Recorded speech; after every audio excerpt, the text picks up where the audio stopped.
হাওড়া শিয়ালদা স্টেশনের পর এবার দমদম স্টেশন বেআইনি দখলমুক্ত করল রেল। গতকাল রাতে চলল সেই অভিযান, নিয়ে আসা হয় বুলডোজার।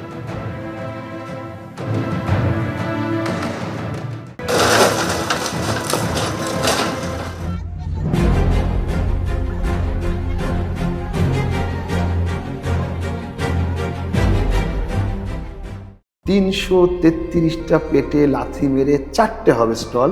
দোকান সব এভিকশন করে দিয়েছেন, উড়ে গেছে। কিছু ছেলে ওই জল আনছে, চা, তাদেরকে তাড়া করছেন, কেউ পড়ে যাচ্ছে।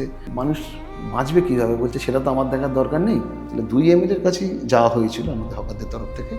কোনো রকম আমরা সাহায্য কিন্তু পাইনি। আমরা যদি কোনো ক্যামেরায় বা টিভিতে দেখি না, বা মোবাইলে রাখি, 1 বছর 2 বছর 5 বছর পরে তো ভুলে যাব। কিন্তু আমরা চোখে দেখেছি, নিজেদের চোখ, যতদিন আমরা বেঁচে থাকবো না।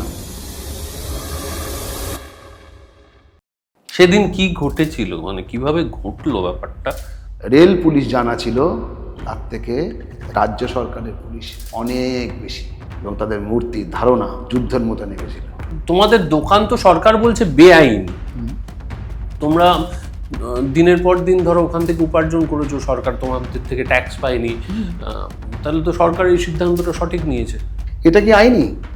ওই রাতের অন্ধকারে সব অন্ধকার করে দিয়ে, সাজোয়া গাড়ি দিয়ে, আর্মি নামিয়ে, মানে এটা কি আইনি হতে পারে?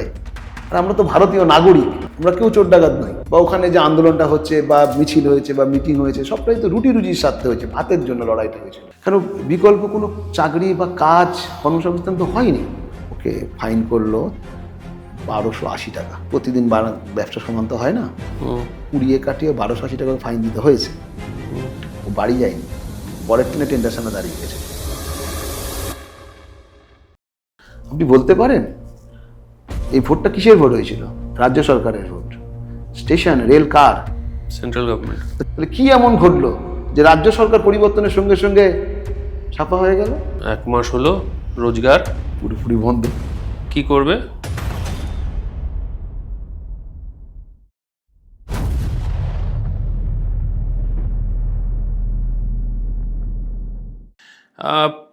বলা হয় প্রতিটি মুদ্রার এপিঠ এবং ওপিঠ দুটো আলাদা পিঠ থাকে। একটা ন্যারেটিভ চোখের সামনে ঘুরছে, বহু বেআইনি বেদখলকারীদের দখলদারি সরিয়ে দিয়ে পরিচ্ছন্ন হয়ে উঠছে পশ্চিমবঙ্গের নানান রেলওয়ে প্ল্যাটফর্ম, যারা সরকারকে কোনো রকম ট্যাক্স না দিয়ে, কোনো অধিকার ছাড়া দিনের পর দিন রোজগার চালিয়ে যাচ্ছিল, সেই সমস্ত নরাধমদের উচ্ছেদ করা চলছে। আচ্ছা, যাদের আমাদের দেখে এই নরাধম টাইপের মনে হচ্ছে, আসলে সেই মানুষগুলো কেমন? তাদের কি কোনো পরিবার আছে? তারা কি খুব বড়লোক টাইপের, খুব আনন্দে থাকে, ফুর্তিতে থাকে? তারা কি হঠাৎ গিয়ে বসে পড়েছিল সেই সমস্ত রেলওয়ে প্ল্যাটফর্মে? কটা দিন তো কেটে গেছে, মানুষগুলো কেমন আছে? বেঁচে আছে তো? আজকে আমি আমার সঙ্গে এই রকমই একজন মানুষকে পেয়েছি, যার নাম অমল পুরকাইত। অমলদার দোকান ছিল দমদম স্টেশনের প্ল্যাটফর্মে, সে দোকান এখন নেই, উচ্ছেদ করা হয়েছে। আজকে অমলদার সঙ্গে কথা বলবো। আমার আজকের অতিথি হকার অমল পুরকাইত। অমলদা, কেমন আছো? 30শে মের পর আর ভালো নেই। 30শে মের পর ভালো নেই? তোমার দোকান কোনটা ছিল দমদমে? 2 নম্বর প্ল্যাটফর্মের ঠিক মাঝামাঝি একটা কৃষ্ণচূড়া গাছ ছিল। ওটা ঠিক আমার দোকান বলা ভুল হবে, ওটা আমার ঠাকুর দাদার দোকান, ব্রিটিশ আমলের দোকান। সেই সময় এরকম প্ল্যাটফর্ম ছিল না, এরকম ট্রেন গাড়িও হয়তো ছিল না, ঠাকুরদার মুখে যেটুকু শুনেছিলাম।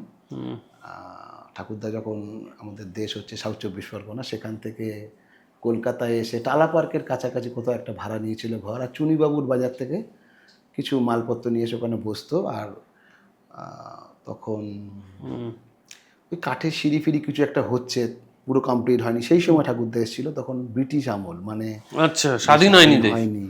আচ্ছা, তারপরে বাবার পরে আমি।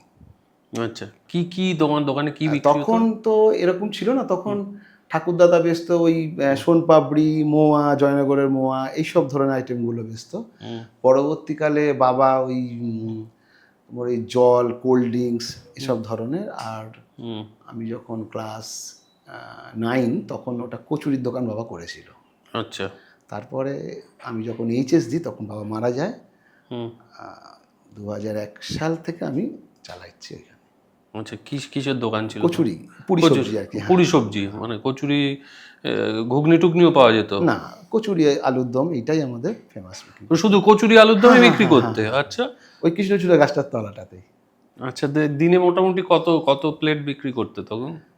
আমরা রোজগার খারাপ করতাম না, এটা কোনো অস্বীকার করার জায়গা নেই, কিন্তু হুম, আমাদের ছোট থেকে ওই কাজটার সঙ্গে যেহেতু যুক্ত ছিলাম, প্লাস হুম, আমাদের দোকানের সঙ্গে আরও 5টা সংসার জড়িয়েছিল, তারাও আমাদের কাছে কাজ করতো। আমি যেরকম নিজে ম্যানুফ্যাকচার, আমি নিজেই তৈরি করতাম জিনিসটা। হুম। দোকানে আসাটা আমার কম হতো, কারণ আমি বানাতে ভালোবাসি জিনিসটাকে। ও, তুমি কি নিজে তৈরি করতে? হ্যাঁ, হ্যাঁ, আমার বানাতে খুব ভালো লাগে, আচ্ছা। প্যাশন বলতে পারো। হ্যাঁ, তো আরও জল আনা, ওই আরও ওগুলো রেডি করা, কেন ওই সকাল থেকে রাত পর্যন্ত। যখন আমরা দমদম ছিলাম, আমরা 98 সালে চলে যাই ওখানে পানিহাটিতে। আমি সেকেন্ড ট্রেন ধরে আসতাম, 5টা 10-এর ট্রেন ধরে আগরপাড়া থেকে। আচ্ছা, আর যখন দমদমে থাকতাম তখন তো আমি খুব ছোট বলতে গেলে, এইচএস দিয়ে আর কইটুকু বয়স আমার। যাই হোক, এটাই আমাদের জীবন। আর দুপুরবেলা আমি ঘন্টা 2 রেস্ট নিতাম, আর 11টা ট্রেন ধরে আমি বাড়ি চলে যেতাম। এটা তো ছিল সকাল থেকে রাত অবধি স্টেশনেই, তার মানে স্টেশনেই তোমার ঘর বাড়ি জীবন সবই তো হ্যাঁ, স্টেশনই মনে হ্যাঁ, হচ্ছে। নিচে আমাদের তরকারিগুলো তৈরি হতো, সেখানে কারখানা মতন একটা ছিল, ওখানেই ঘন্টা 2 আমরা রেস্ট নিতাম, নাহলে পারা যেত না। আচ্ছা, আর রাত্রিবেলা একদম বন্ধ করে বাড়ি যেতাম। এটাই আমাদের জীবন ছিল এত বছর তোমার ধরে। চারপাশে তখন আর কে, আর কার কার, কে কে ছিল দোকান? সেই সময় তো এত দোকানপাট ছিল না, হুম, কিন্তু পালা পরিবর্তন যখন 2011 সালের পরে হলো, হুম, আহ, এই একটা বিশৃঙ্খলা আস্তে আস্তে তৈরি হলো দমদম স্টেশনে। তার কোনো আর সিস্টেম থাকলো না। আগে যেরকম প্ল্যাটফর্মটা ছিল, তার মাঝখানে দোকানগুলো ছিল। হুম, পরবর্তীকালে যারা 11 সালের পরে ক্ষমতা এলো, তার গায়ে আরেকটা করে দোকান বসিয়ে দিল, মানে প্ল্যাটফর্মটা ন্যারো হয়ে গেল, হুম, মানুষের যাতায়াত সমস্যা হয়ে গেল। আমি তখন বলতে পারি 2011 সালের আগে হুম, নিচতলাটা, মানে যে মেট্রো চাতালটা, আর 1, 2, 3, 4, 5 নম্বরে কোনো দোকান ছিল না, এখনও লাস্ট অব্দিও ছিল না। হুম, টোটাল ছিল 127টা দোকান, নিচ ওপর মিলিয়ে। হুম। যখন এভিকশন হলো আপনার 30 তারিখ, 333টা। বাবা, মানে 206খানা বেড়ে গিয়েছিল। শুনতে খারাপ লাগলেও অতীব বাস্তব। বিশেষ করে ওপরটার থেকে নিচটা আরও বেশি হয়েছিল। নাম বলতে খারাপ লাগে, তারা পার্টির লোক, হুম, কেউ 2, 3, 4টে করে দোকান বসিয়ে দিয়ে, সব ভাড়া দিয়ে তারা নানান কাজে থাকতো। এই যে একটা প্রবণতা, সেটা ওপরে ছিল কম সংখ্যায়, তারা আহ, সেভাবে করেনি, সেটা তারা দোকান করে খেয়েছে, মানে নিজেরা খেটেছে। নিজ পোর্শনটাতে একদম দোকানগুলো যেরকম ইচ্ছা বসিয়ে দিল, আর ওই 2-3টে করে যে যার মতন বসিয়ে দিয়ে, সব এক একটা করে ভাড়া দিয়ে। সেদিন কি ঘটেছিল, মানে কিভাবে ঘটলো ব্যাপারটা? তোমাদের কাছে কি আগে খবর ছিল যে এরকম ঘটতে পারে? নোটিশটা দিয়েছিল হুম, 4 দিন আগে, নোটিশটা যখন প্রত্যেকটা দোকানেই ওরা দিয়েছিল। খারাপ লাগে সেই সময়, কংগ্রেস বাদ দিয়ে হুম, বিজেপি, তৃণমূল, সবার লাস্টে সিপিএম, আমরা সবার ধরে ধরে ঘুরেছি। 11 সাল থেকে 26 সাল পর্যন্ত, যেহেতু তৃণমূল ওই ট্রেড ইউনিয়নটা দেখতো, লাস্টের দিকে আমাদের গেছিলাম কেটিদা বলে একজন, প্রবীরবাবু, হুম, কেটিদা, কেটিদা। খুব ভালো মানুষ, মানে ব্যক্তিগত আমি খুব ভালোবাসি ওনাকে। ব্যক্তিগত আমার সঙ্গে যত ভালো সম্পর্ক। আমি লাস্ট গেছিলাম, তা উনি বললো যে সবই জানিস, আমার আর কি ক্ষমতা। বললাম দাদা, আপনার যেটুকু পারবেন আমাদের অন্তত পাশে দাঁড়াবেন, বলুন চেষ্টা করব। বিজেপি, মানে আমাদের যে ভৌগোলিক অবস্থান দমদম স্টেশনটা, তার একটা পার্ট দমদম বিধানসভা পড়ছে, একটা পার্ট কাশীপুর বেলগাছিয়া পড়ছে। তাহলে 2 এমএলএর কাছেই যাওয়া হয়েছিল আমাদের হকারদের তরফ থেকে, কোনো রকম আমরা সাহায্য কিন্তু পাইনি। লাস্ট রয়ে গেল সিপিএম, বামপন্থীদের কাছে আমাদের যেতে বাধ্য হলাম। এবং যেদিন এই এভিকশনটা হয় 30 তারিখ, সকালবেলা আর কি লাইনটা কেটে দেওয়া হয়, পুরো অন্ধকার করে দেওয়া হয়, পুরো কোনো আর কারেন্ট ছিল না, সিএসসি লাইন ছিল। হুম যেহেতু কাশীপুর বেলেগাছিয়ার তরফ থেকে ওই 1 নম্বর নিচের যে লাইনটা ছিল ওটা আপনার ওই সৌরভ ক্লাব যেটা ছিল, রেশন দোকান, নেত্র সিনেমার সামনে, ওখানে মিটারটা ছিল সিএসসি লাইন। আর যেটা দমদম বিধানসভায় পড়ছে সেটা ছিল 4 নম্বরে মিউনিসিপ্যালিটি এরিয়ার মধ্যে। তো দুটো লাইনটা কাট করলো, সিএসসি থেকে, রেলের থেকে লোক এসে কাটিং করে দিল। এবার পরিবেশটা যে থম হয়ে গেল। 11:39 নিচ থেকে শুরু হলো। আমাদের ধারণা ছিল না, হুম আমরা তো হকার, আমরা কোনো ক্রিমিনাল নই, কোনো টেররিস্ট নই, এটা যে হতে পারে আমাদের ধারণা ছিল না। সামনে সাজোয়া গাড়ি সিআরপিএফের, পেছনে বুলডোজার। সাজোয়া গাড়ির আগে না হলো গোটা 12-15টা সিআরপিএফের লাঠিধারী ছিল, গানও ছিল পেছনে, কিন্তু লাঠি দিয়ে চার্জ করতে করতে যাচ্ছে। তারপর সাজোয়া গাড়ি, পেছনে বুলডোজার। তোমরা কোথায় তখন?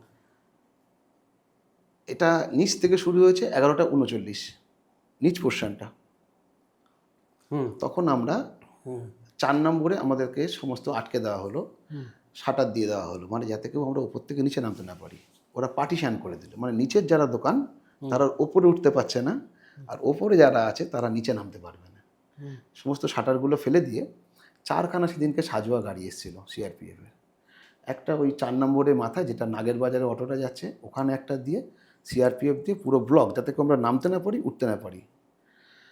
আর যেটা মেট্রো চাঁতাল থেকে বেরিয়ে সোজা চলে যাচ্ছে দমদম বাজারের দিকে, দমদম অমৃত বাজার রাস্তাটার মোড়টা, ওখানে একটা ব্যারিকেড করে, ওখানে একটা সিআরপিএফের গাড়ি। একটা নেত্র সিনেমা থেকে যেটা বিবেকানন্দের স্ট্যাচু, ঠিক ওখানে একটা সাজোয়া গাড়ি দিয়ে ব্যারিকেড করে দিল ক্যালকাটা পুলিশ। আর একটা মেট্রো চাঁতাল থেকে যেটা অটোগুলো যাচ্ছে ওই আমাদের সিথির মোড় বা কলেজগুলো যেগুলো, ঠিক ওইখানে 4টে সাজোয়া গাড়ি দিয়ে পুরো সাজিয়ে দেওয়া হলো। মানে সিআরপিএফ এতগুলো সাজিয়ে দিয়েছে, যাতে সঙ্গে কলকাতা পুলিশ ছিল, সিথি থানা, কাশীপুর থানা, টালা, আর এদিকটা ছিল আপনার দমদম থানা ছিল, লেকটাউন থানা ছিল, এগুলো হচ্ছে রাজ্য সরকারের। রেলের তরফ থেকে জিআরপি আর আরপিএফ, সঙ্গে কেন্দ্রীয় বাহিনী। আমাদের তো আন্দোলন ছিল, মিটিং ছিল, মিছিল ছিল, যা কিছু ছিল সবটা তো পেটের লড়াই ছিল, ভাতের লড়াই ছিল। কিন্তু ওই পরিবেশটা সরকার ঘোষণা করেছে বা মিডিয়া থেকে বলছে বা রেল বলছে আমরা বেআইনি, অবশ্যই ঠিক আমরা বেআইনি, যদি তাদের কথা হয়ে থাকে। এটা কি আইনি? ওই রাতের অন্ধকারে সব অন্ধকার করে দিয়ে সাজোয়া গাড়ি দিয়ে আর্মি নামিয়ে, মানে এটা কি আইনি হতে পারে? আমাদের কষ্ট লেগেছে যখন এভিকশনটা হয়ে গেল। আমার বাবা মা গত হয়েছে, বহুদিন হয়েছে, 2001 সাল বাবা মা মারা গেছে 2014।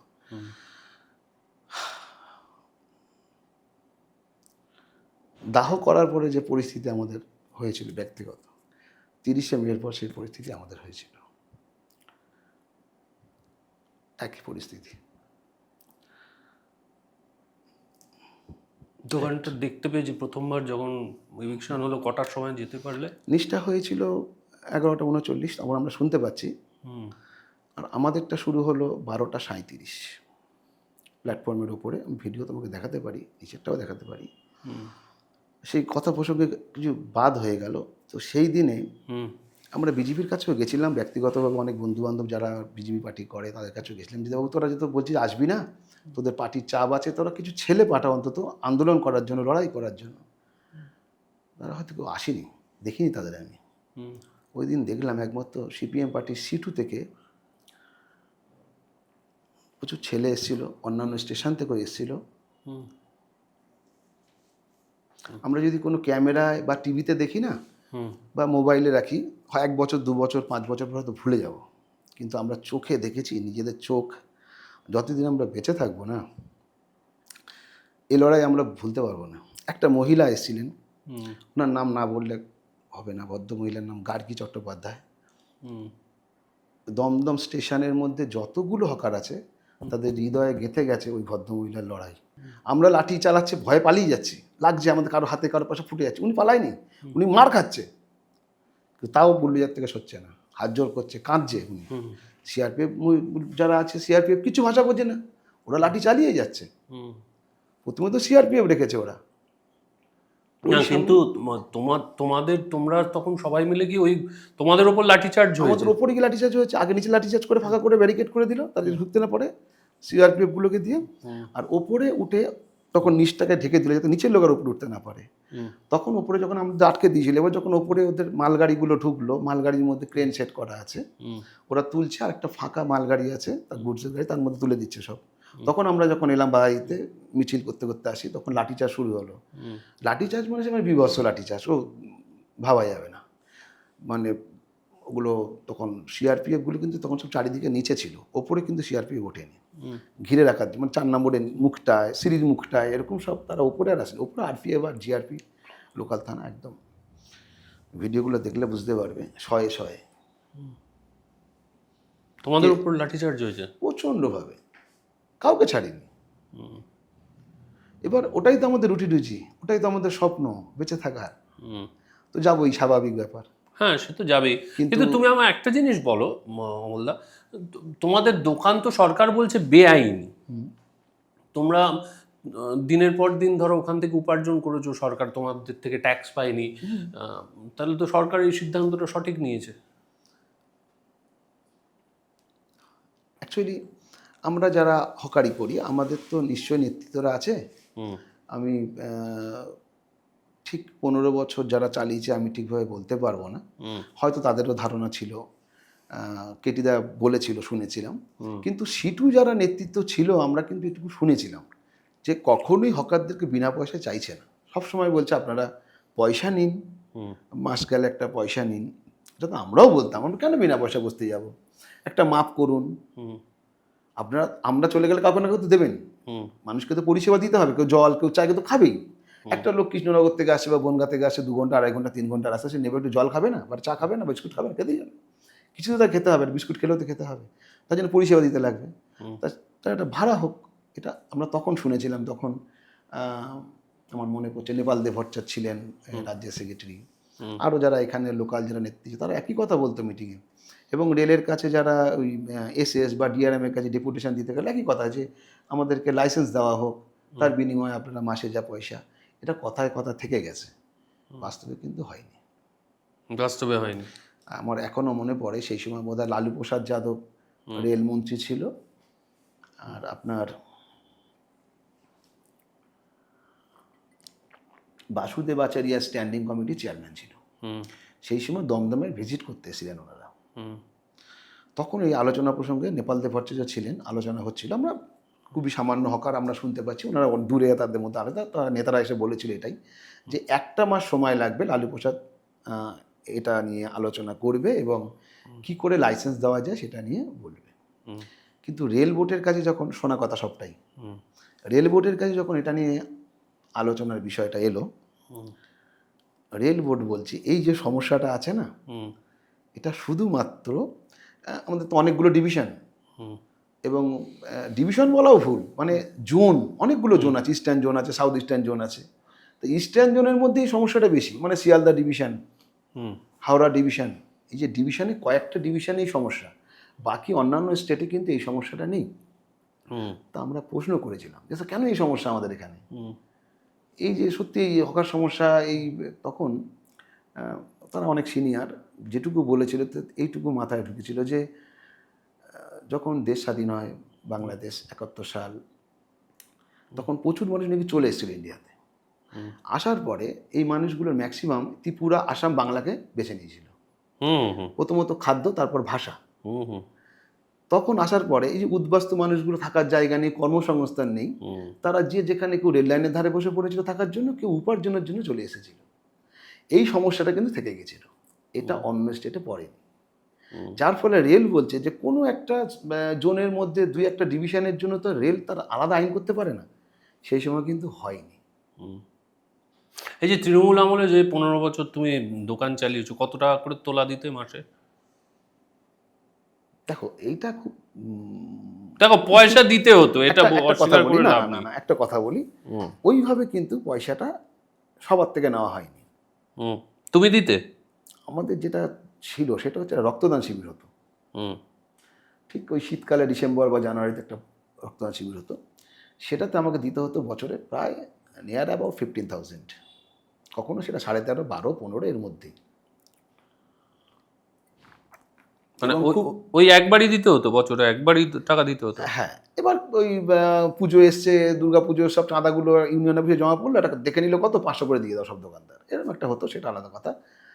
কিন্তু খুব অবাক করার ব্যাপার ছিল, যেহেতু যখন গভর্নমেন্ট চেঞ্জ হলো, এদের ধারণা ছিল আর কি, মানে যারা দীর্ঘ 15 বছর চালালো, যারা এই সব দোকানদার সব সিপিএম এর লোক, সিটু, সেখানে তখন সিটুই সব ছিল, তখন আর তৃণমূল বলে কিছু ছিল না। তখন এই যারা পুরনো দোকানদার ছিল বা যারা অকারীরা করতো, তাদের উপর একটা মারাত্মক বিল চাপানো হতো। রক্তদান শিবির হলে, আমার এখনও মনে পড়ে, আমার বাবা মারা যাওয়ার পরে মার নামে আমাদের সদস্য কার্ডটা ছিল, 25,000 টাকা দিতে হয়েছিল। এবং খুব খারাপ লাগে এটা।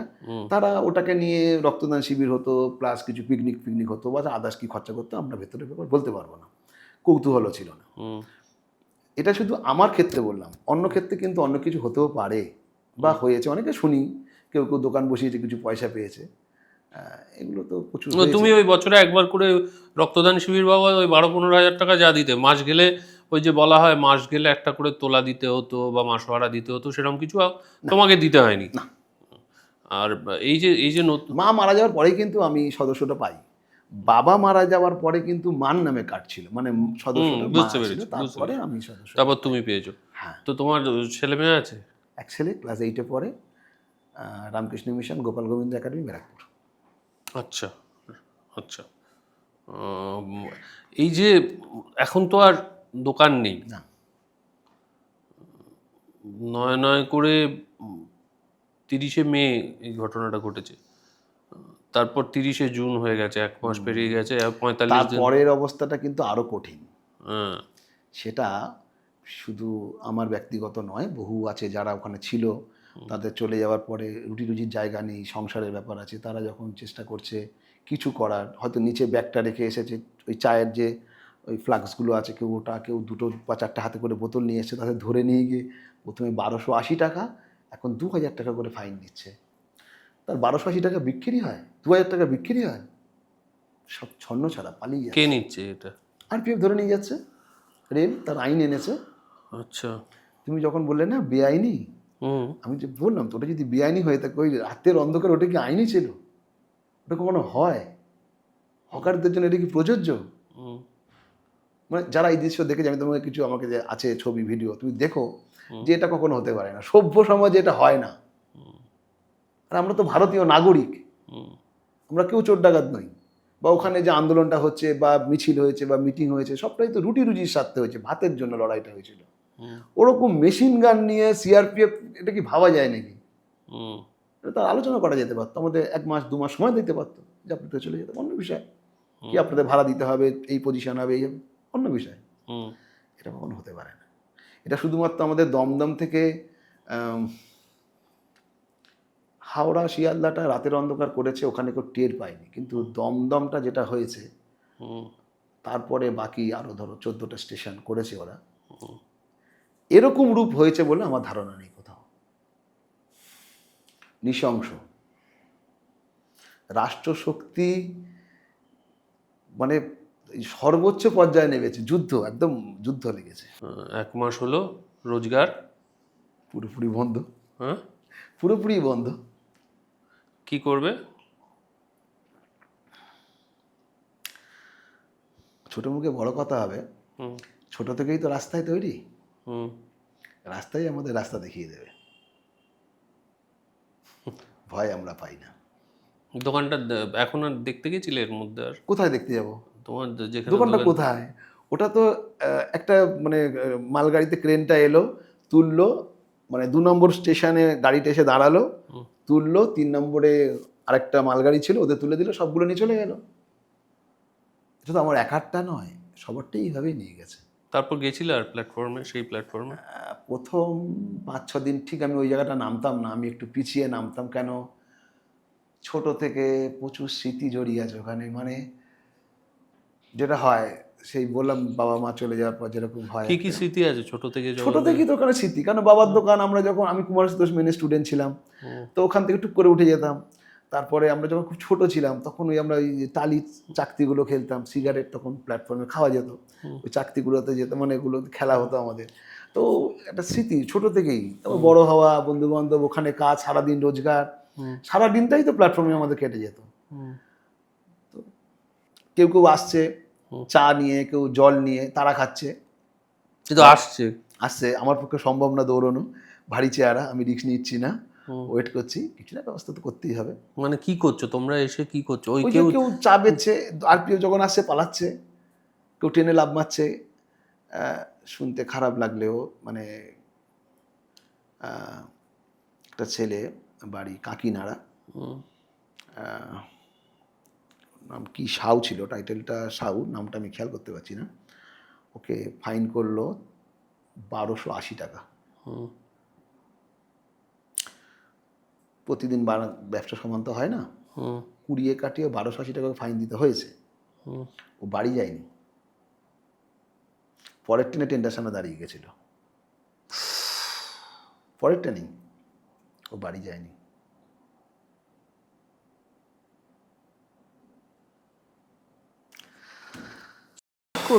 উপায় ছিল না।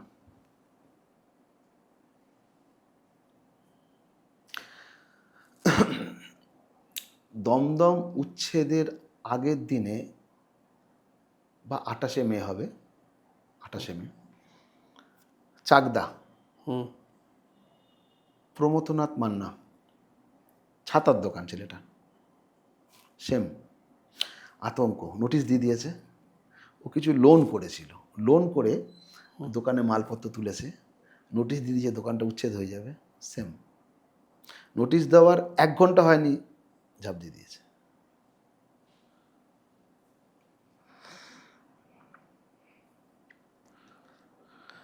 আর এই সাউয়ের কথা যে বললাম, কাকিনাড়ায় বাড়ি, এ তো খুব বেশি দিন হয়নি, 8-10 দিন, 12 দিন ম্যাক্সিমাম।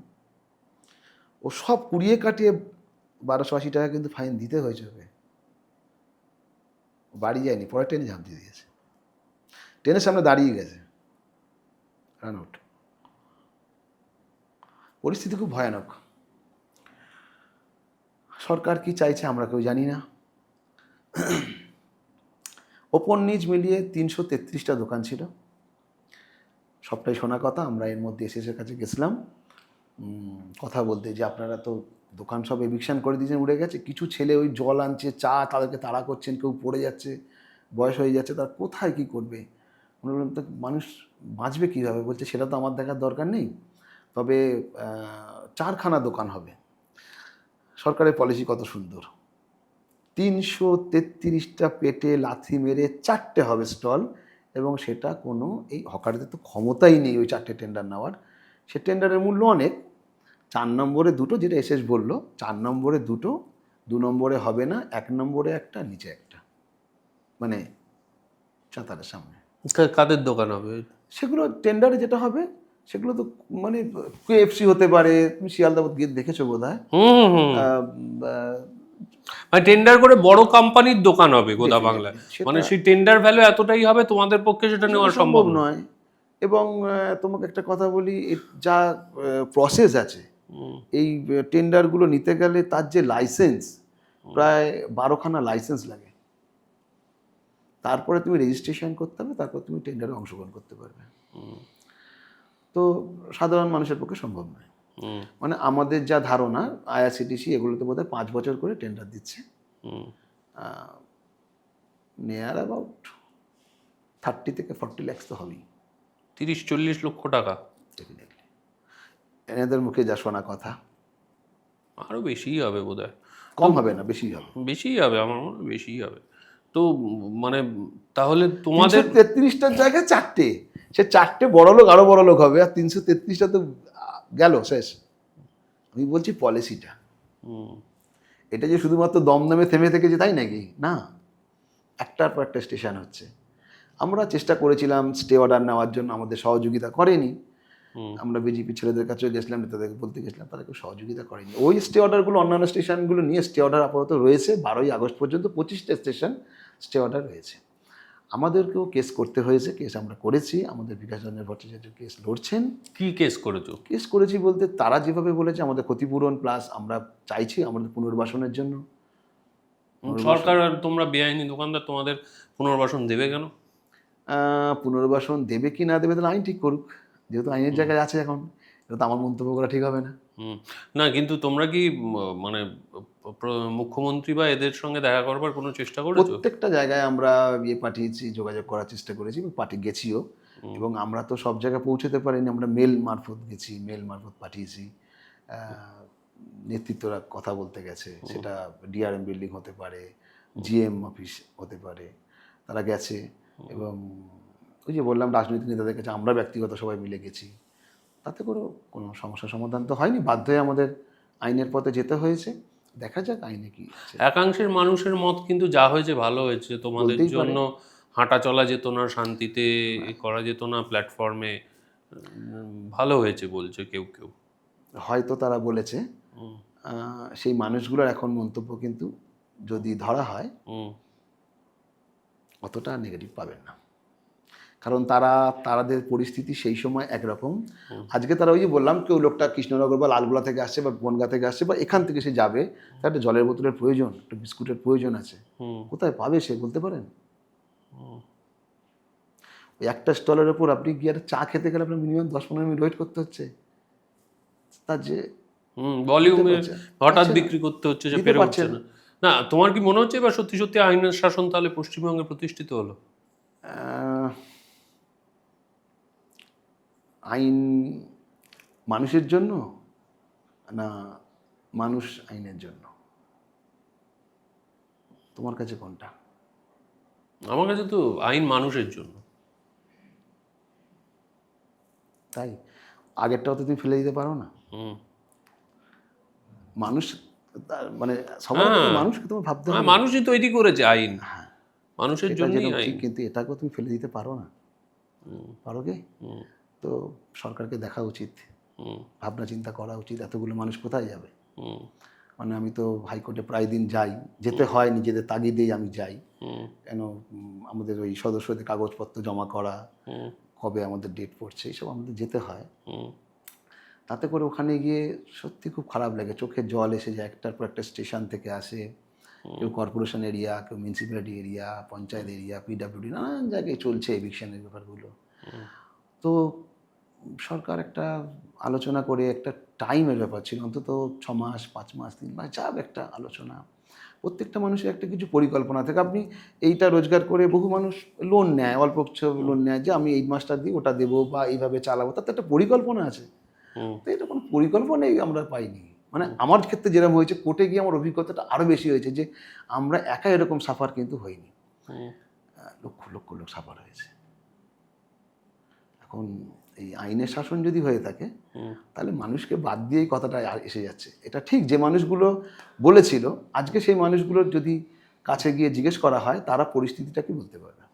অবশ্যই অবশ্যই একটা শৃঙ্খলার জায়গায় আসা উচিত ছিল, সেটা তো আলোচনার মাধ্যমেও তো করা যেতে পারতো, যে এইটুকু যে আপনারা একটা ফুটপাত নিশ্চয়ই মানুষ হাঁটবে, ফুটপাত জুড়ে নিশ্চয়ই দোকান থাকবে না, কিন্তু যদি পুরো ফুটপাত শেষ করে দেওয়া হয়, আপনার আইডিয়া কী আছে? শুধু কলকাতা কর্পোরেশনে লাখ পাড়ি পেরিয়ে যাবে, হকা শেষ হয়ে যাবে, সে পরিবারগুলো শেষ হয়ে যাবে, হতেই হবে। কারণ বিকল্প কোনো চাকরি বা কাজ, কর্মসংস্থান তো হয়নি। একটা গভর্নমেন্ট এসছে, একটা গভর্নমেন্ট এলে মিনিমাম 5-6 মাস তার সময় লাগে, এটা স্বাভাবিক ব্যাপার। তার দাঁড়াই, মানে একটা গভর্নমেন্ট এসেছে, 4 তারিখ গভর্নমেন্টের রেজাল্ট আউট হয়েছে, 9 তারিখ শপথ গ্রহণ, 11 তারিখ থেকে এক একটা স্টেশনে করে নোটিশ শুরু হয়ে গেল। আপনি বলতে পারেন এই ভোটটা কিসের ভোট হয়েছিল? সেন্ট্রাল গভর্নমেন্টের ভোট? কিসের ভোট? রাজ্য সরকারের ভোট। স্টেশন, রেল কার? Central government. তো কী এমন ঘটলো যে রাজ্য সরকার পরিবর্তনের সঙ্গে সঙ্গে এক একটা দোকান 50 বছর, 60 বছর, আমার ঠাকুরদার 70 বছর বেশি আছে, 80 বছরের বেশি হবে আমার ধারণা যেটুকু। তাহলে কী এমন ঘটলো যে রাজ্য সরকার পরিবর্তনের সঙ্গে সঙ্গে ছাপা হয়ে গেল? এটা হতে পারে নাকি? রাজ্য সরকার তো রেল নয়, তাহলে কেন হলো তোমার কি মনে হয়? উত্তর তো জনগণ দেবে। কি এমন ঘটলো? সেন্ট্রাল গভর্নমেন্টের ভোট হয়নি, এটা রাজ্য সরকারের ভোট হয়েছে। আর আমার আমরা চাক্ষুষ দেখেছি, রাজ্য সরকারের পুলিশই, হ্যাঁ অবশ্যই সেন্ট্রাল ফোর্স ছিল, সিআরপিএফের সাজোয়া গাড়ি তারা ছিল, কিন্তু রেল পুলিশ জানা ছিল তার থেকে রাজ্য সরকারের পুলিশ অনেক বেশি অ্যাডামেন্ট তাদের ছিল, এবং তাদের মূর্তির ধারণা যুদ্ধের মতো নেমেছিল। ঠিক ছিল না। ওই যে বললাম, হকার মারার জন্য এরকম হয় না। আমরা কেউ চোর ডাকাত নাই, সব খেটে খাওয়া ছিল। ওই যে বললাম 2-4 জন তারা নেতারা ওই দোকান বসিয়েছে, পয়সা নিয়েছে, বা তারা দোকান ভাড়া দিয়ে, আলাদা প্রসঙ্গ। কিন্তু 98% মানুষ তো তারা খেটে রোজগার করতো, এটা তো অস্বীকার করার জায়গা নেই। 98% মানুষ অবশ্যই খেটে রোজগার করতো, 2% তারা এইসব নেতাগুলো এইসব করেছে, পয়সার বিনিময়ে ভাড়া বসিয়ে এগুলো করেছে, এটা কোনো অস্বীকার করার জায়গা নেই। কিন্তু 98% মানুষ তো রোজগার করতো, খাটতো দিনরাত, সংসারটা চালাতো ওটা দিয়ে। আপনি রাতারাতি বেঘর করে দিচ্ছেন, ঘর একটা পরে বহু জায়গায় স্টেশন খালি করছে, ঘরগুলো যারা তারা বেঘর করে দিচ্ছেন, লুজিয়েছে, যাবে কোথায়? বাংলাদেশ থেকে লোক এসছে নাকি পাকিস্তান থেকে এসছে, ইন্ডিয়ার লোক, দাগিয়ে দেওয়া হচ্ছে। দেখবেন রাজনৈতিক একটা দাগিয়ে দেওয়া হচ্ছে, কেউ কেউ রোহিঙ্গা বলে দিচ্ছে। তারপরে এদেশি মানে আমার বাপ ঠাকুরদার, তারা ঠাকুরদার সঙ্গে বাংলাদেশের কোনো সম্পর্ক নেই। আমি কি অপরাধ করেছি? রাজনৈতিক এখন আপনি যে আলোচনায় যাবেন সবটা দেখবেন রাজনৈতিক না বলেও রাজনৈতিক এসে যাচ্ছে। কোনো বিষয় আলোচনা করবেন সবটার মধ্যে রাজনৈতিক এসে যাচ্ছে, না চাইলেও এসে যাচ্ছে। আমরা তো বলছি ভোটটা হয়েছে রাজ্য সরকারের ভোট, ভোট সেন্ট্রাল গভর্নমেন্টের হয়নি। না, আমি বলছি তোমার কি মনে হচ্ছে হঠাৎ রাজ্য সরকার পরিবর্তন হওয়ার পরই তোমাদের ইভিকশনটা হলো কেন? মানে তখন হতে পারছিল না বলে এখন হলো? তাই ধারণা। তাহলে ডাবল ইঞ্জিন যেটা বলতে চাইছে, তাহলে ডাবল ইঞ্জিনের এটাই সুফল, মানুষ প্রথম বলছে। তবে আমার ধারণা একটা গভর্নমেন্ট এসছে 6-7 মাস, অবশ্যই তাকে সময় দেওয়া উচিত। তারা এটা করেছে, অবশ্যই রাজ্য সরকারের সহযোগিতা ছাড়া এটা হতো না, সম্ভব নয়। 100% সহযোগিতা পেয়েছে বলে এটা হয়েছে। এবং আমরা হাইকোর্টে যাচ্ছি, দেখছি তো সেখানে রেলের তরফ থেকে যেরকম উকিল থাকে, রাজ্য সরকারের কি আশা করছো তোমরা এখন? কি আশা ঘটবে তো আমরা তোমাদের চাই সঙ্গে? পুনর্বাসন হোক। এতগুলো মানুষ যাবে কোথায়? দেখুন দমদম স্টেশন সংলগ্ন অঞ্চলে বহু রেল দিয়েছে, পুনর্বাসন হয়েছে, সেগুলো রেল তার ভাড়া নেয়। তো পুনর্বাসন মানে তো ভাড়া রেলকে দিতেই হবে, সেটা তো আমরা প্রথম থেকে বলে আসি, তো আজকে নতুন কিছু বলার নেই। মানে তোমরা আবার পুনর্বাসন চাইছো? অবশ্যই। কিন্তু পুনর্বাসন যদি না পাও? পুনর্বাসন কি হয়নি?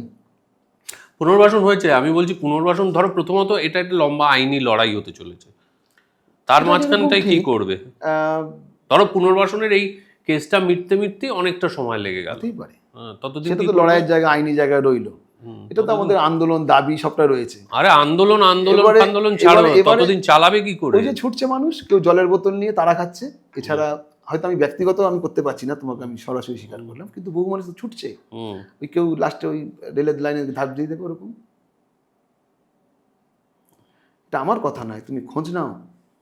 আমি খোঁজ তো নেবো, আমার বাড়ির কাছেই দমদম স্টেশন। কাকিনাড়া স্টেশনে যার নাম বললাম, সাউ মুড়ি, ঝালমুড়ি বেচত, এরকম বহু মানুষ হবে।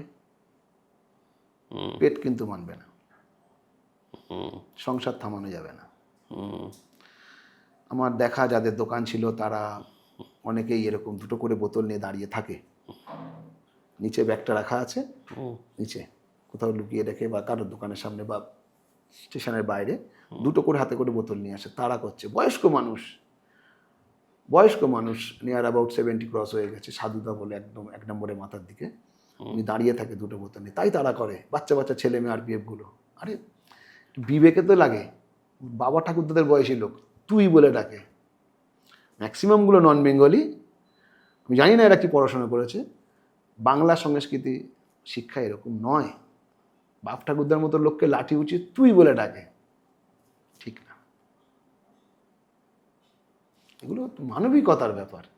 তোমাদের অনেকেই জানো না কি চালাবে, কিভাবে চলবে, কিভাবে এইভাবে লুকিয়ে টুকিয়ে করছে, কিন্তু না, সংসার কিভাবে চলবে এইভাবে লুকিয়ে টুকিয়ে। অনিশ্চয়তা জীবন, লুকিয়ে চুরিয়ে করছে। স্টেশনে যারা করছে, পুলিশ দেখলে পালাচ্ছে বা রানিং ট্রেন উঠে পড়ছে, এটা করছে। আর নিচ পোর্শনটা তুমি দেখবে, একটা অংশ ওই নেত্য সিনেমার যে রাস্তাটা চলে গেছে, যেটা বিবেকানন্দ স্ট্যাচুর দিকে, ওখানে কিছু ছেলে বসে পড়েছে স্ট্রিট হকার্সের, মানে ওটা রেলের জায়গা নয়, ওটা কর্পোরেশনের জায়গার মধ্যে বসে পড়েছে। এখন তো শুনতে পাচ্ছি যে কর্পোরেশন পুজো পর্যন্ত রাজ্য সরকার বলেছে, আবার তারপরে যদি আবার উচ্ছেদ করে, ওরা কোথায় যাবে আমরা। তোমার অবস্থা তবু এখনো ওই অবস্থায় নয়, কিন্তু এখনো ডেফিনেটলি তোমাদের এরকম কোনো সঙ্গী সাথী আছে যাদের অবস্থা আরো শোচনীয়, যাদের। আমাদের মধ্যে বলি 2 নম্বরে একটা স্টল আছে রেলের, আর একটা রয়েছে 1 নম্বরে। আমাদের না হলো 16-17 জন কাজ করছে দুটো দোকানে, 300-350 টাকা রোজ দিয়ে করছে তারা। কাজ কি করবে? মানে রেলের স্টলেই কাজ করছে, ওই চা ফা দিচ্ছে, জল ফল যেটা হচ্ছে ওরা কাজ করছে ওদের ওখানে। তোমার একেবারে শেষ প্রশ্ন বলছি, এই মুহূর্তে মানুষের কাছ থেকে, সরকারের কাছ থেকে, প্রশাসনের কাছ থেকে কি চাও বা কি আশা করো বা কিসের স্বপ্ন দেখো? চাওয়াতে একটা, এই এতগুলো মানুষ যেন ডাল ভাতের ব্যবস্থা করে খেতে পারে। এটা সরকার ইচ্ছা করলেই পারে, যেটুকু জায়গা হোক, তাতে যাতে এতগুলো মানুষ করে খেতে পারে। কারণ এই মানুষগুলো সবার ক্ষমতা নেই একটা 20-25 লাখ 50 লাখ টাকা দিয়ে দোকান কিনে ব্যবসা করতে পারবে। আমি তোমাকে খোলামেলা বলি, আমাদের মধ্যে 90% মানুষ সত্যি তারা প্রতিদিন ওই চা বেচে, কেউ ঘুগনি বেচে বা ঝালমুড়ি বেচে, তারা এই বিক্রি করে উপার্জনটা দিয়ে সংসারটা চালাতো। এটা কোনো অস্বীকার করার জায়গা নেই। এবার ওই যে সবার ব্যবসার টেকনিক সমান নয়, তাদের মধ্যে হয়তো কিছু মানুষ, আমার ক্ষেত্রে আমি বলতে পারি, আমি হয়তো একটু বেশি রোজগার করেছি, সেটা তো নিজের বিজনেসের উপর করে, কিন্তু 90% মানুষ কিন্তু এইভাবেই তারা চালিয়েছে। তাদের ছেলে মেয়ে মানুষ করেছে, খাওয়া দাওয়া সংসার চালাচ্ছে, ঘর বাড়ি যেটুকু তার যার যেরকম সামর্থ্য অনুযায়ী। তো এই সংখ্যাটা অনেক বেশি। অবশ্যই যে কোনোভাবে তারা, এই মানুষগুলো তো এইভাবেই সারা জীবন বেঁচে এসেছে। আজকে তুমি রাতারাতি তুমি করে দিলেই সমস্যা মিটে যাবে, হবে না। তাহলে এই মানুষগুলো গুলি করে মেরে দিতে হবে, তাছাড়া কোনো রাস্তা নেই। এই লক্ষ লক্ষ মানুষকে তুমি যদি মনে করো বেরোজগার করে দেবে, নয় তাদের করতে হবে, রাস্তা নেই, নাহলে সব দাঁড় করিয়ে গুলি করে মেরে দাও, মানে সম্ভব নয়। সরকারের কাছে একই আবেদন, আর সরকার সবই বোঝো, রাজনৈতিক নেতাদের কাছেও একই আবেদন, যাতে এই মানুষগুলো বাঁচে যে কোনো মূল্যে। এবং সমস্ত রাজনৈতিক দল, দলমত নির্বিশেষে সবাইকে পাশে এসে এই মানুষগুলোর পাশে দাঁড়াতে হবে, এছাড়া কোনো রাস্তা নেই। ভাবুন, ওই যে ঋত্বিক ঘটকের একটা পোস্টার আমরা লাগিয়েছি, ভাবুন, ভালো করে ভাবুন, আপনার কি মতামত? আপনিও কি ভাবছেন যে এই যে হকার উচ্ছেদ হয়েছে, বেশ হয়েছে, আমার রাস্তায় হাঁটতে অসুবিধে হতো, উচ্ছেদ হয়েছে, বেশ হয়েছে, ওরা সরকারকে ট্যাক্স দিত না, বেশ হয়েছে।